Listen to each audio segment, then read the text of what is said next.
Usually, my least favorite seasons of Drag Race are the ones where you can tell production just got lazy.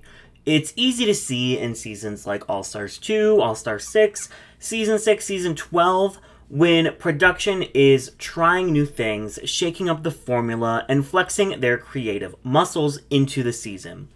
The opposite of that are seasons like Canada's Drag Race 1, Drag Race Down Under, and All Stars 5.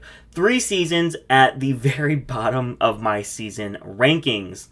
Generally, in these seasons, the challenges feel stale and production is just running through the motions instead of bringing anything new to the table. It's basically like a Brant Steel simulation. It feels kind of robotic and stiff, and everything feels expected.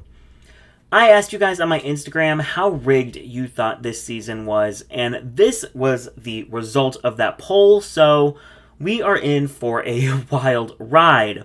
I don't usually like to stray into negatives in my videos, but sometimes it's hard, especially when you have a cast like the one on All Stars 5, which has so many older favorites, queens who we never expected to see back, and some new talent as well. But unlike All Star 6, where production made the most of its unexpected casting decisions, most of the cast on All Stars 5 are just cannon fodder. Queens are all in line to just get their lipsticks pulled, and then the eventual top 3 can sail smoothly to the finale. That's at least what it felt like watching it. Early rumors said that this season was going to have a new school versus old school theme. And when the cast was revealed, this seemed to be even more likely. 5 old school queens and 5 new school queens, competing to see which style is truly supreme. And I wish this would have been the case on the actual season. That might have been the little bit of flavor that this season was missing. At this point, you're probably saying, Derek, they definitely did try things on this season. What about the lip sync assassin twist? Well, it didn't work. And we'll see it come back and be implemented in a much, much better way on All Star 6. But on this season, I think it killed the momentum this season could have had. With it being such a short season, it's only 8 episodes, one of those already being the finale, it sort of devolves into Cracker and Shea playing ping pong with winning challenges and getting to partake in the twist.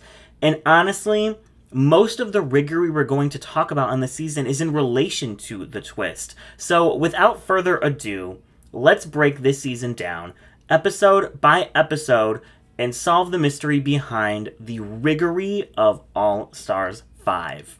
When the promos dropped, I would say there were 5 queens who the fandom was really excited to see back most of all. And that was Cracker, Shea, Juju, Alexis, and Ongina. They were all massively big fan favorites and were beloved by WoW Presents as well. Then you had queens like Derek Barry and Blair St. Clair, who weren't like super popular, but they had solid runs on their seasons, and it was no surprise to see them come back. Mariah, India, and Mayhem were all pretty shocking casting choices for the time. I mean, we've seen a few left field casting choices for All Stars in the past with Mimi on First, Pheromone, Jasmine Masters, Aja, but to have 3 on one season, it was a little bit shocking. Now, like I mentioned, All Star 6 continued with this trend. They casted queens like Jiggly Caliente, Kylie Sonique Love, Raja O'Hara, Serena Chacha, but that season was able to flesh these queens out and give most of them proper screen time, story arcs, and allowed them to progress into the late stage of the competition if they made it that far. On All Stars 5, besides giving India a win in the premiere for storyline purposes, these queens pretty quickly get sent home one by one in order to make room for the bigger names on the season. And I think that's the biggest misstep of All Stars 5. We're going to see it right from the jump. The top 3 and Alexis are really the only queens who get the chance to shine throughout the season. Episode 1, we have the variety show. By now, this challenge was starting to feel a little bit stale, so they amped it up a little bit for the season, which I definitely appreciated. They marketed it as the Work the World variety show. And the queens are now allowed to have backup dancers and more set props, and it all just felt a lot bigger and grander. And yes, that helped elevate the scope, but in the end, it ends up feeling stale yet again, since the same acts we've seen be rewarded in the past are given the top 3 placements yet again, while more of the original acts are all deemed safe. Since All Stars 2, there have been 2 burlesque numbers that have won, 2 spoken word comedy acts that have won, and 2 dance numbers that have won. And this episode has 3 dance numbers in the top. And it's just getting boring at this point. We'll see this not change at all in All-Star 6 either, but especially when you have Shea doing a pole dance, Mariah doing this social statement piece, 2 acts with live singing, we have live impressions. I mean, these acts are trying to break the mold of what we usually see in this challenge, and they all get paid dust. Now, Alexis and India, I think, really take advantage of being able to have backup dancers and put on a very fun and impressive dance number. I don't want to diminish their performances here, but I mean, it's criminal that Mariah Paris Balenciaga, Mariah Successful, Mariah Gorgeous, wasn't at least in the top, if not the winner of this episode. Her powerful performance had the shock value element with having the red paint. It was a beautifully recited poem, and she performed it effortlessly. It was something we had never seen before on this talent show. And she's just deemed safe so that 3 dance performances can make up the top 3. It felt a little, wonky. Rigged, if you ask me. And that's what I mean when I say that certain queens were never given the opportunity to succeed on the show. I mean, what else could Mariah have done to get a top spot? It just felt like there was no way they were ever going to let her be in the top. The bottom 3, we have 3 performances that were like almost there, and that's what I think makes this episode sad. All Angina had to do was amp up the number a little bit more. All Derek had to do was work on 1 or 2 of her impressions a little bit more. And all Mayhem had to do was not pull an Ariana Grande and enunciate. The main storyline of this episode surrounds Derek Barry and India Farah. It's very clear that casting knew what they were doing when they casted these 2, along with Alexis. The Las Vegas scene is iconically messy, and they know how to make great TV. What I don't understand from a production standpoint, though, is why they would sacrifice this storyline in the very first episode by losing Derek Barry.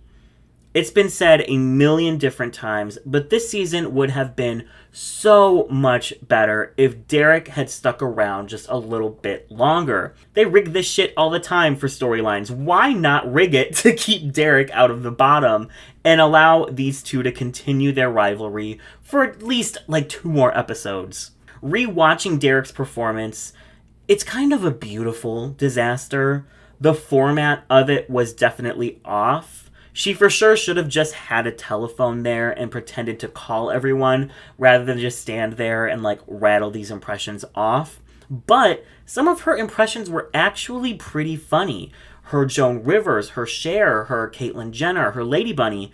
And if they had just put a laugh track behind a couple of those, it would have made her performance feel a little less awkward. We all know how music cues help the audience feel a certain way about a performance, and maybe without this completely dead air every time Derek tells a joke, even some of the jokes that were solid, it would have helped elevate her performance a little bit more in the eyes of the fans. So that's just an option. This isn't the Derek's Riggory of All Stars 5, but at this point, I'm just trying to say there was a way to save Derek this episode if production had wanted to, but she's sent home by India, and that storyline is completely played out. It's over, it's done. And that's the biggest issue with India Farah this season. The reason why production cast her was to have her storyline with Derek play out. Well, Derek gets sent home. And now, what is there for her to do? This was an incredible boost for her career, as she was an early out almost a decade ago at this point, but I think the fandom sometimes forgets that even queens who were on ages ago and didn't make a huge impact on their season are all mostly still out there working and evolving, and India Farah is an amazing example of that. Her bombastic drag style was great to see elevated and modernized on All Stars 5. And honestly, she brought some of the best moments of the season with her Derek and Alexis rivalries. Despite her being put in the bottom 4 weeks in a row, I do think she brought a lot of fun and memorable moments to the season. But once the storyline with Derek plays out, it's kind of like, okay, now what do we do with her? And you feel that in her narrative arc. So India wins the challenge and gets to compete against the Masked Singer, the lip sync assassin, for the win, and the chance to send home one of the bottom queens. Evie Oddly is the first lip sync assassin, which makes sense since she was the most recent winner when they filmed this season, and gave two of the greatest performances of all time on season 11 with Sorry Not Sorry and The Edge of Glory. Later on, we're going to see some song choices make absolutely no sense based on who the chosen lip sync assassin is, but for Evie, Livin' La Vida Loca makes perfect sense. The song is fun and zany, and it's perfect for her. She wins, and the queens pick Derek Barry to go home. And with it, the main entertainment of the season, let's be real. So let's move on to episode 2, I'm in Love, which is the girl group challenge of the season, and it is by far the strongest episode of this season. There's drama, there's lots of funny moments, a solid challenge, and a stunning runway. To all the people who hate this song, get some taste. I'm begging. I'm in Love is one of the best songs this show has ever had, period. And I thought the concept was a really fun way to shake up this challenge. I mean, we see it every single season, sometimes multiple times a season. So to make the girls write a verse about a celebrity crush, I thought was just really innovative and opened the door for lots of fun concepts. And just because I love embarrassing myself, me and my friend wrote our own verses when this episode came out, and I still have mine. So why not just put on a little performance? Let me just give you what I have, and this is what I would have done if I was on this season. I'm in love, I'm in love, I'm in love with Dumbledore. Must be magic how you got me hooked. All your potions and spells got me oh so shook. No need to call Minerva cause I'll outlast her. Guess you're not the only headmaster. Let's have a threesome, call up Snape. I hope that your curtains match those drapes cause I'm in love with him. I know India gets a ton of hate for her verse, but honestly, I don't think anyone flops this challenge. I think they all do a solid job.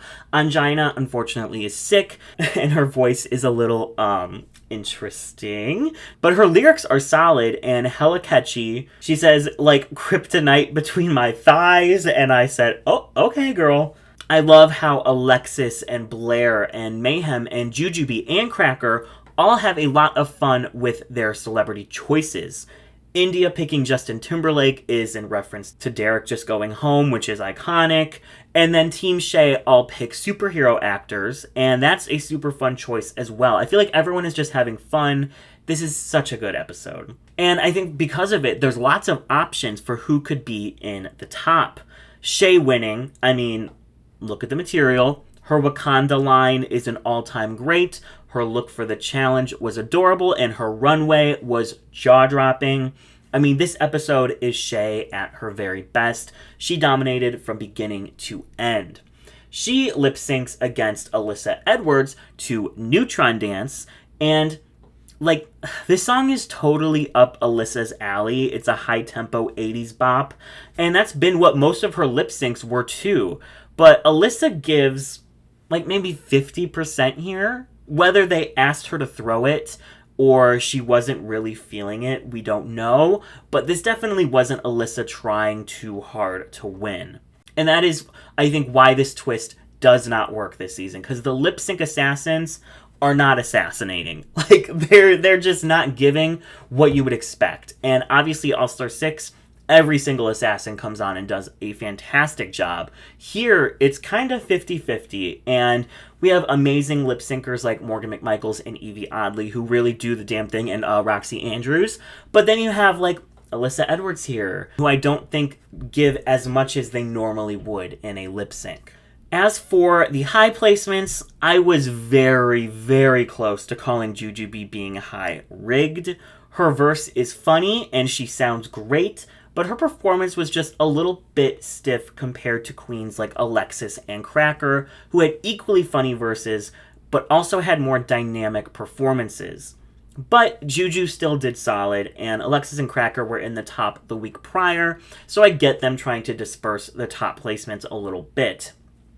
Blair is another big standout in this episode. It always felt on season 10 like Blair St. Clair was so close to being that bitch. She just needed a little bit more time to cook. And on All Stars 5, this is like well done Blair. Her theater background and the way she manages to balance her editorial looks with her silly campy side is honestly so impressive. And the album she put out when All Stars 5 dropped, I think it's called Identity, so many bops on that album. That is one of my favorite Ru Girl albums of all time. For this particular episode, she is camp the house down. I mean, her verse is about fucking Hannibal Lecter, her alien runway. This was Blair's best episode ever on Drag Race. And it just shows how talented she is and how out of the box she can be. We will see later in the season, she sort of loses steam. There's a couple episodes where she could have gone home, maybe earlier than she did. And at the end of the season, I think the fandom felt like she had overstayed her welcome. But I think a lot of that just has to do with her not really having a storyline throughout the season. She's kind of just there. Kind of like Mayhem as well. And we know now that what would have been a solid season-long arc was cut from the final edit. Let's talk about Miz Cracker. I've avoided discussing her too much because I know this is going to be a long discussion now, but there's tea to spill and Riggory afoot, sort of. Miz Cracker was the breakout star of season 10. Her goofy and fun personality mixed with her emotional trauma that sounded bad, but the emotional trauma that she was sharing with us, that she was trying to deal with throughout the season, made her relatable and enjoyable to watch. She also was genuinely talented, and with fans considering her the robbed goddess of season 10, she had really high expectations coming in to All Stars. While she was able to meet those expectations when it came to the challenge performances and the runways, her inner demons held her back from displaying what fans loved the most about her in the first place, which was how goofy and kind she was. Cracker went home on the Inner Saboteur Challenge on Season 10, and it's very fitting for her overall arc that her saboteur was on full display here on All Stars 5, and is genuinely what I think cost her the crown. This episode begins with a very shocking moment from Cracker where she kind of beats down an already upset Angina by telling her that she wishes Angina was in the bottom the episode prior because Cracker wanted to vote for her to send home. Cracker never really had any drama on season 10 out of a quick rivalry with Aquaria, but she was edited to be the victim in that. So to see her out the gate being nasty and starting drama was a little bit surprising. This behavior continues while practicing for the challenge with her teammates and fellow Season 10 sisters Blair and Mayhem. What could have been a very interesting and dynamic season-long arc where Cracker kind of falls out with her fellow castmates over her behavior, it gets completely scrapped in the narrative and the edit. And we know this because of interviews that both Blair and Mayhem have given where they talk about a fight between Blair and Cracker when Cracker misconstrues Blair's words to Alexis Mateo and tries to pin some of Cracker's actions on Blair. And if you want to go read those interviews and get all the tea, they're all out there to have. But this leads to a rocky relationship for the rest of the season where you have Blair and Mayhem on one side and Cracker on the other. A few moments of this are shown, but their fight and the fallout from it was all cut out. To me, I think it's because Cracker was a genuine option to take home the crown. She ends up with the most challenge wins. She does a really good job in the finale, and we know that they film all 3 members of the final 3 getting the crown. And they do that so that they can gauge the fan reception of the finalists before deciding who ends up winning the season. If they had included all of Cracker's nastier moments throughout the season, she would have been the season's main villain. And fans very, very, very rarely root for a villain, which means that the chances anyone would be rooting for Cracker to win would probably be pretty low. But since Cracker is such a star, easily brandable, and was a big fan favorite coming into the season, it makes sense that they would give her a more favorable edit than maybe she deserves in order to keep her potential win equity up. But what you have instead is a very wonky season where multiple cast members have little to no plot whatsoever due to it getting edited out. Cracker herself barely has a storyline because of this, and as a result, she gets very little fan backing by the end of the season, whereas Shea and Jujubee end up getting a lot more support due to them having season-long arcs that fans can follow along with and attach themselves to. The narrative now seems to be that Cracker maybe did deserve to win, but I remember how fast the fandom turned on her when it came time for the finale. Honestly, in the long run, maybe keeping in her nastier moments would have been better since it would have made for a more dynamic and easy to follow season, and in the end, the fans weren't rallying around Cracker for the finale anyway. Also, I do just want to point out quickly how the show has no problem editing a queen to look better than maybe they really were when they're, the skinny white favorite, but would never do this for any queen of color. That's just my 2 cents, but let's move on. Another queen who doesn't have a lot to do this season is Mariah. Mariah was one of those kind of shocking casting choices. Lots of people had been asking for her to come back since she'd remained such a legend in the drag community since season 3, but I think a lot of people thought the chance of her actually being picked were pretty slim.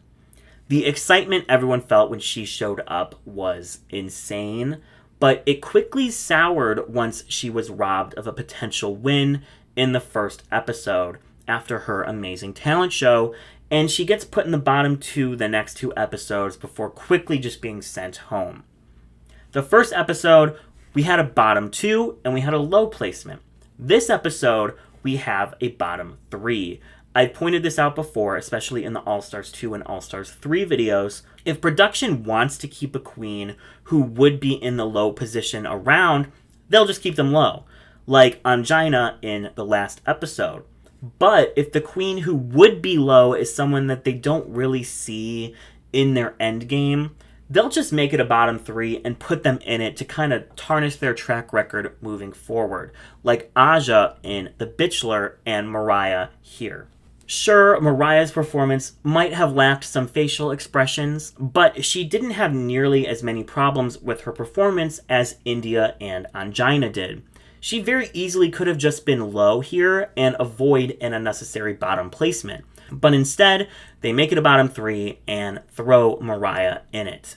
I would understand a bottom 3 if this was judged in teams, and then a whole team would make up the bottom, but this was not judged in teams, and it made my little rig radar go off. We lose Angina here, and it's one of the saddest eliminations in history, not because it wasn't deserved, but because she had fought for a spot on All-Stars for so long, and to finally get it and not do as well as everyone had hoped and expected, it's just sad.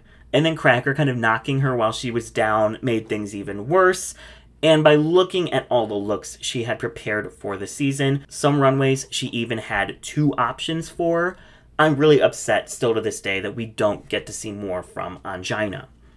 But we move on to the 3rd episode, the Hotel Design Challenge. After the Club Design Challenge from All-Stars 4 was such a success, with lots of fans calling it one of the best challenges of all time, it made sense for production to bring the concept back for All Stars 5. The problem was, though, switching it to hotels just made not much sense. Queens creating their own clubs fits perfectly since, that's where they spend most of their time working.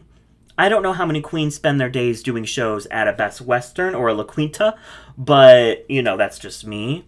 This whole episode was very awkward and very, I'm going to say it, rigged.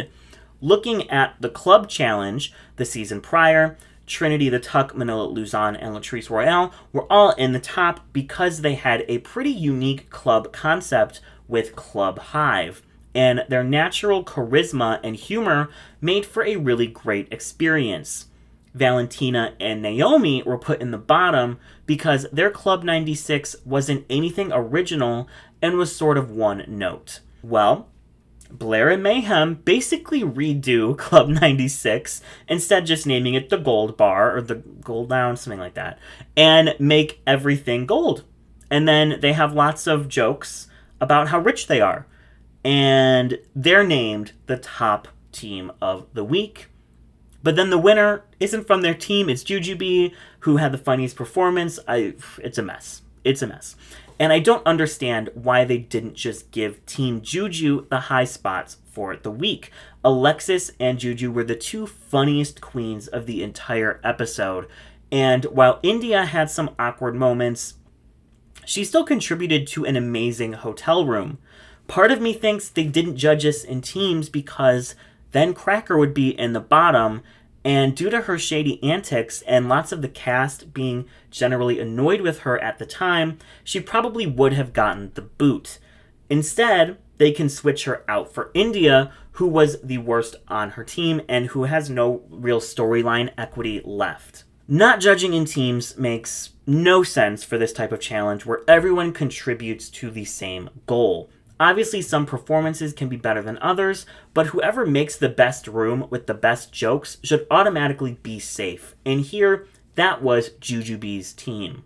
Cracker, Shea, and Mariah had a fun concept playing off the Golden Girls sequel where they buy a hotel, but they really didn't lean into the characters enough, and their jokes fell flat. Very easily, they could be the bottom three. Jujubee wins, which makes sense until they tell Mayhem and Blair that they had the best room, but the win is going to somebody else, sure. She lip-syncs, sort of, to Juice by Lizzo. The lip-sync assassin is Monet, and this song is perfect for Monet. Jujubee doesn't know the words, and Monet wins the lip-sync. Mariah is sent packing since she has yet to have a place in the top, and she just was in the bottom the week prior. It's really sad since she had nothing to do narratively and was given no praise by the judges during her time on the show. Like, if she had won the first episode, she would still be here moving forward. But that is not the case. We see Shea gets votes and nearly goes home, which honestly would have been very entertaining to just shake up the season a little bit. But it doesn't happen, and instead, that will just cause chaos later on in the season. Episode 4 is another rough one. It's SheMZ, and honestly, out of everyone left, Cracker and Juju are the only two to give a solid performance. I like the concept of this challenge, but the scenarios that the queens were given were just so specific, it didn't give them enough room to really make things their own. Like, India and Mayhem had to end up licking glass that fell out of India's vagina. Shea and Alexis had to have a housewife-style smackdown. The only scene that was well enough written that the queens could make something funny out of it was the one that Cracker, Blair, and Juju get, which is making fun of the Lori Loughlin, Felicity Huffman college scandal. So it's no shock that theirs was the funniest performance that came out of this challenge. I'm going to say a controversial, yet brave statement. India and Mayhem did the absolute best that they could have done with the scene they were given.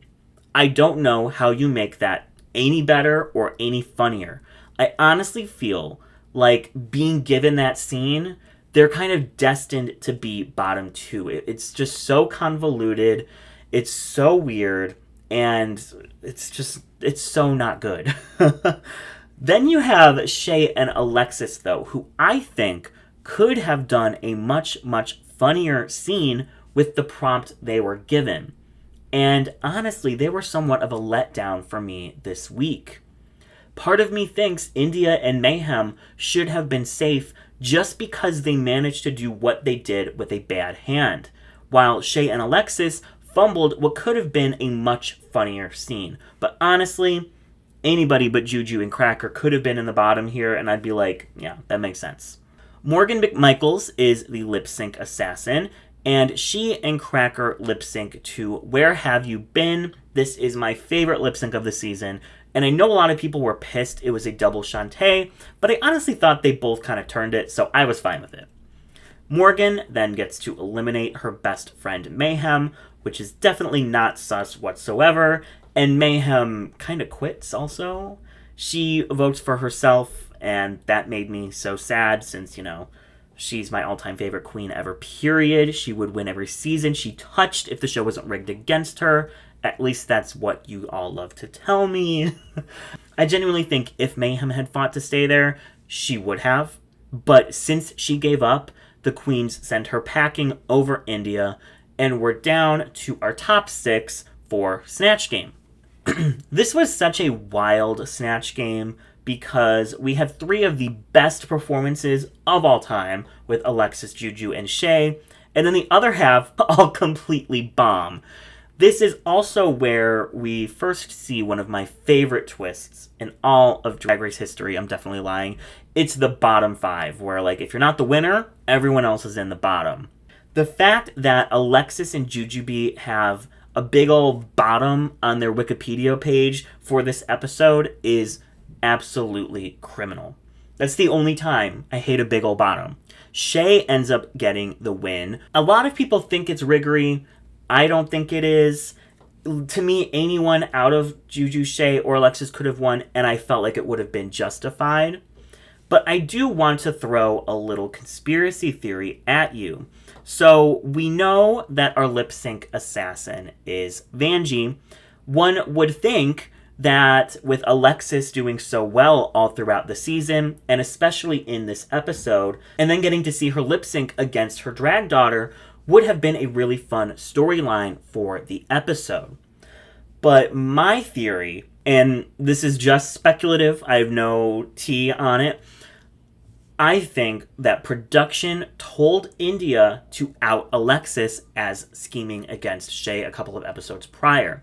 Think about it. Most of the eliminations this season have been super boring and expected, except for Derek's in the first week. I mean, 2 out of the 4 queens eliminated at this point had basically quit. This whole voting system was supposed to be this huge twist that could allow big moves to be made. Anyone could be sent home. But despite some votes for Shea that led to nothing, it's been a dud. Production knew how much those votes for Shea shook her up. So if she now thinks Alexis is plotting against her, maybe she will send her home, and it'll be the shock elimination that made this whole twist worth it. I mean, India was pretty much dead in the water at this point, so I feel like she would be down for anything that could have helped her stay. That's why Alexis's perfect storyline in winning this episode could have been scrapped, and instead we have Shea win and potentially make the biggest move of the season. We see that this doesn't pan out, and Shea sends home India anyways, but if production did set this up, they still got something out of it, since I think this is the most memorable moment of the entire season, with India outing Alexis, and Alexis having to beg for her life in the game. And Shea being like, I don't know, bitch. I don't know who I can trust. I mean, this was talked about for ages after the season had already aired.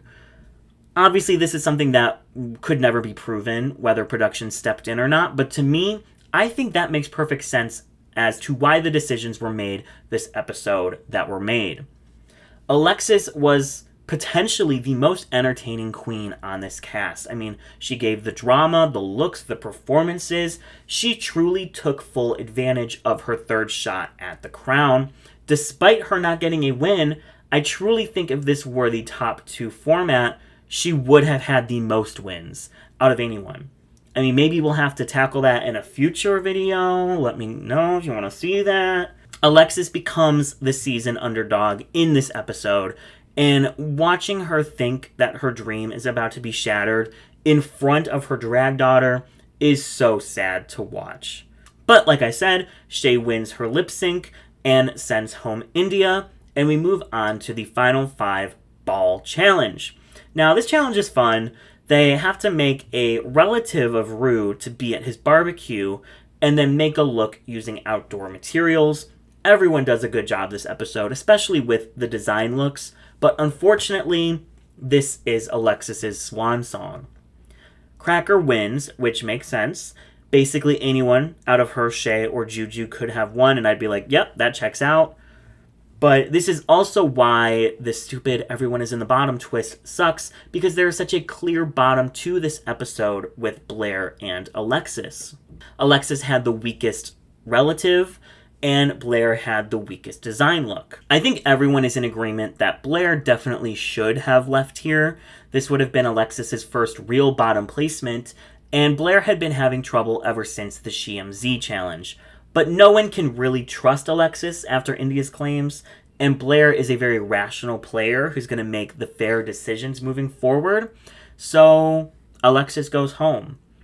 Blair got a lot of hate at the end of the season, but I think if she had just left here and not outlasted Alexis, she gets a much better reception from the fandom. So yeah, there's no Riggory here outside of that stupid twist. Cracker is in her full domination era. She wins 3 out of the 4 last challenges, and every single one of them I think is deserved. She lip syncs against Roxy Andrews, and fun fact, the original lip sync song was to the Dolly Parton song that we saw this week on All Stars 7. But Roxy said hell no, and they changed it. And that just goes to show that production was not taking into account what the lip sync assassin would be good at. On All-Star 6, they fixed this and tailored the songs more to what the lip sync assassin would do well at, which just makes it all that more exciting, I think, because it makes it harder to beat them. But I feel like the songs on this season were more tailored to the queen who won the challenge instead. The top 4 challenge is the stand-up challenge, and Cracker and Shea slay. Blair gets sent home. They make Kennedy Davenport lip sync to Reba, which is like, literally why? Okay, we're at the finale. And this is a very strange situation that production is now in. It's the final 3 that I think everyone expected from literally the cast drop. And I wish they would have had like a comeback challenge or something to make it a final 4, whatever, just to shake up the expectations, because it's mostly just these 3 sailing to the finale. Jujubee was the fan favorite to win at this point. She had done a solid job all season long. She really hadn't flopped a single challenge. She was the narrator, she gave us so many fun sound bites and moments, and she stayed out of all the drama. But, like Alexis, I think Juju suffered without a top 2 format. I mean, she was the solid second place in the SheaMZ challenge and the Snatch game. And snagging a few more wins, I think, could have really sealed the deal for her to be the winner of the season. But she only won 1 challenge all the way back in episode 3, and then flubbed the lip sync right after, which ended her lip sync legacy. Cracker was the front runner here with 3 wins, but basically was the villain of the season, and due to all the factors we talked about previously, her win equity was basically down to 0. Now, a lot of people have said, and a lot of you have said, that Shea only won because she's Shea Coulee, and I'm going to respectfully disagree. I think that Shea dominated the last 3 challenges of the season. She had incredible runways, she gave production the drama they needed while still remaining likable, and she had a solid established brand outside of the show. These things a winner make, and Juju and Cracker were both lacking in some of those areas. A lot of you keep mentioning the obvious Shea Riggory, but looking at her track record, it doesn't seem so obvious to me. Sure, Alexis or Jujubee could have won Snatch Game, but I still think Shea did an amazing job. The only Riggory that I see are those last 2 bottom placements that should have been highs. I think it's easy to look at the show and say, well, whoever did the best should win. But there's so much more that goes into how they pick a winner, and I feel like the conversation about this only comes up when a black queen wins. Shea, Monet, Jada, and Evie were all under heavy scrutiny after they won their seasons because someone else had a better track record. But there was little to no discussion of this when a white queen without the best track record wins, like Willow Pill or Kylie Sonique Love. And if we break down the finale itself into 3 parts, the clapback verse, the runway, and the lip sync, each queen did best in one part, worst in another, and right in the middle in the last. Jujubee's verse was a little lackluster, but her runway was an all-time great, and she was, I would say, second place in the lip sync to Shea. Cracker had the best verse, but struggled in the lip sync, and Shea dominated the lip sync, but personally I thought had the weakest runway. And these are just my opinions, obviously, but I really think they were all evenly matched in the finale. All of this, I think, led to Shea's win, and, you can argue that she only won because VH1 casted filler queens to make the season easier for her, or that the more popular queens turned down the offer when they found out Shea would be there. But all I have to say is that we wouldn't have Shea's iconic legend verse and crown runway if she hadn't won All-Stars 5, so it all works out in the end. Overall, I think the predictability, the staleness, and the twist flopping, and a wonky narrative all led to this being somewhat of a lackluster season. But it's fine because they came through with All-Star 6 and fixed basically all of those issues, and so far All-Star 7 has been super great as well. Basically, I think there's just a lot of queens on this cast the production didn't know what to do with. Blair, Mayhem, India, Mariah, and losing favorites like Angina and Derek early on, I think also was a major swing against this season. But it still has a phenomenal final 3 and some solid runways and performances throughout. It's not a season I ever need to rewatch again, but I'll YouTube binge some of the highlights from time to time. Overall, I don't think this is the most rigged season of all time. It has its moments, but it wasn't going on and on and on like I did about some of the other seasons that I think have more riggory throughout. But I want to know what you think. Do you agree with my takes in this video? And what do you think is the biggest riggory of All-Stars 5? For me, I think it's potentially Cracker not being in the bottom for the Hotel Challenge and then putting India there instead. That's just my take. Let me know what you think. I want to thank all of my beautiful patrons for their support. Check out the Patreon. There's some fun things going on there, and especially maybe check out the Patreon on July 1st because we have some very interesting things that will be dropping there. I'm so excited to share them with you. Here are the links to all of my social medias. If you want to see all of my All-Star 7 takes, check out my Twitter. And if you want to vote in polls that I have on my stories regarding All-Star 7, check out my Instagram. I want to thank you guys so much for watching. It's been such a long day solving the mystery of who was being shady. Was it Alexis or was it India? And the answer is production. It's production like 99% of the time. But anyways, thank you guys so much for watching, and I'll catch you in the next one.